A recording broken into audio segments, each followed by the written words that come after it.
Explorers, it means the world. Get it? You're here with me today.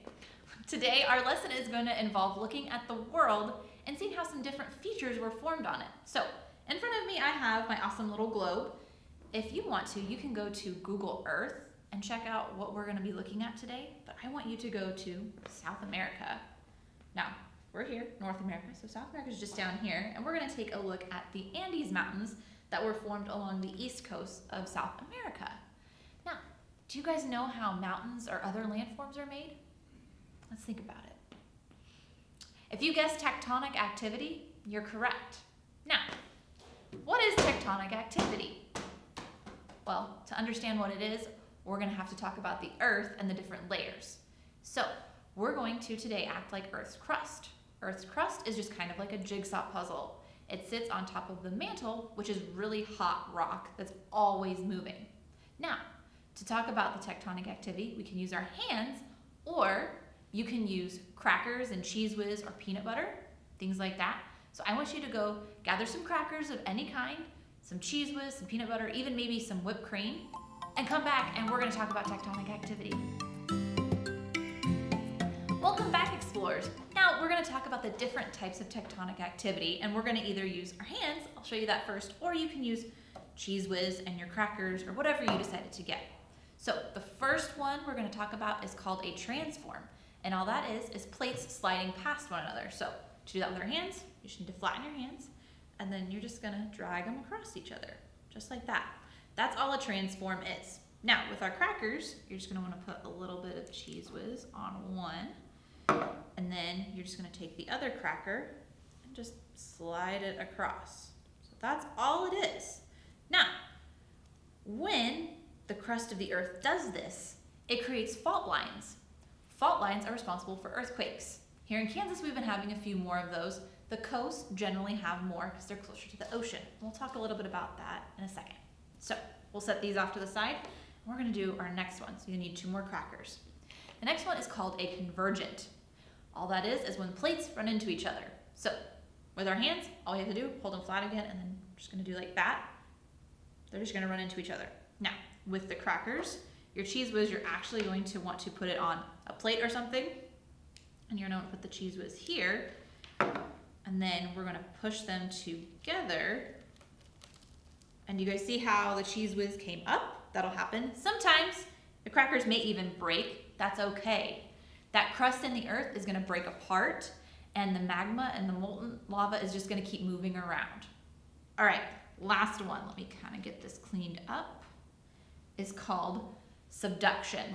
Now, subduction is when one plate slides below another. So again, with our hands, it's just going to be like this. But it's going to be easier to see with our crackers because you're going to want to put the Cheez Whiz on the bottom here, and you're going to see what happens. So when they slide past one another or underneath, that Cheez Whiz gets transferred from one cracker to the other.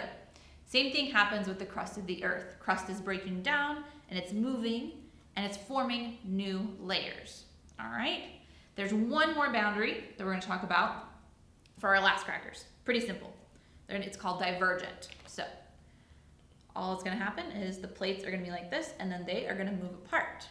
Now, what do you think is going to happen to that gap that they leave? Let's think. If you said magma is going to fill that gap, you're absolutely correct. Plates are going to keep growing because that magma is going to go down into that where that divergent boundary was created, and it's going to create new crust. Plates are always growing. So whenever they're destroyed, new ones are growing. It's happening all the time. And the thing is, it's happening over a long period of time. If you've ever felt an earthquake, you thought, wow, that was really quick. That earthquake seems very quick, that's true. But that's because all of the shifting of the plates and the earth and the crust, it's happening over very long periods of time. Now, at the beginning, we talked about the Andes Mountains. Mountains are just physical evidence that the Earth's crust is always moving. Closer to here in Kansas, we have, where are we? Ah, there we are. We have the Rocky Mountains. They are also formed by subduction, just like the Andes Mountains. Remember, subduction is one plate sliding below the other. Okay? Cool. Now, because the Rockies are in a different place than the Andes Mountains and they're farther away from the ocean, they look different. Of Of course, all mountain ranges are going to look different because of where they are in the earth. There's one other thing I want to talk to you about before we get to our awesome activity, and that's called rifts. There's one called the Mid-Atlantic Rift in the Atlantic Ocean, and it's crust moving apart, so it's a divergent. That means that as we're speaking, the Atlantic Ocean's getting bigger. Now, it's not going fast again. All of this is happening over a very long period of time.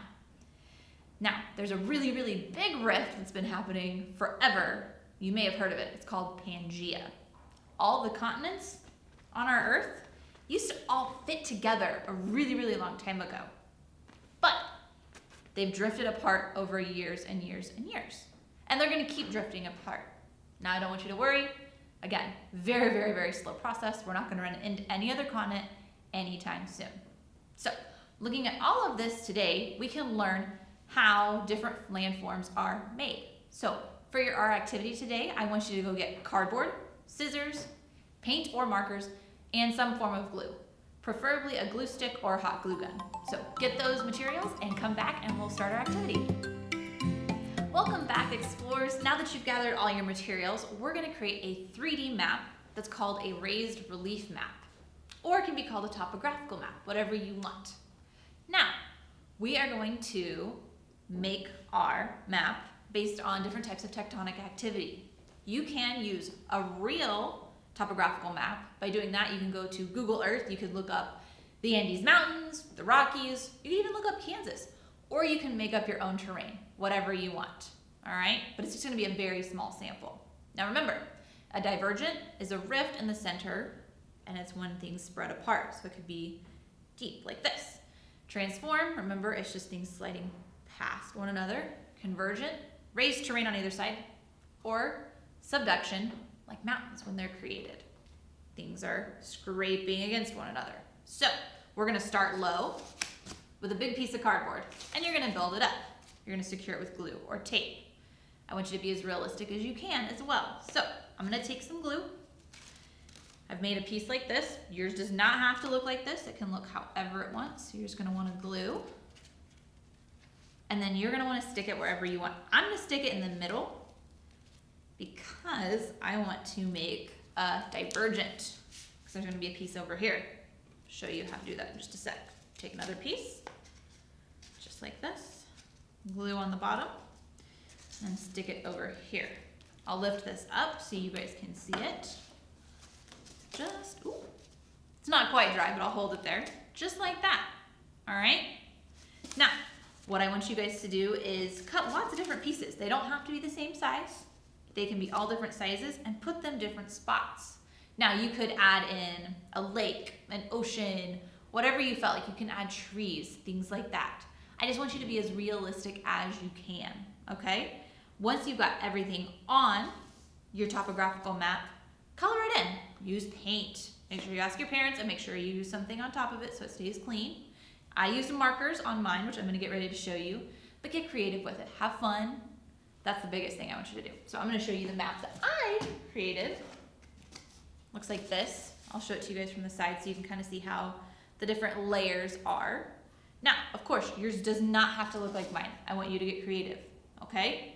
So, once you guys have finished your project, please show your parents, show your friends, show grandma, show your teachers, anybody. But most importantly, please show us, tag us on social media. You'll know what to do. And thank you guys so much for joining me, and I will see you next time.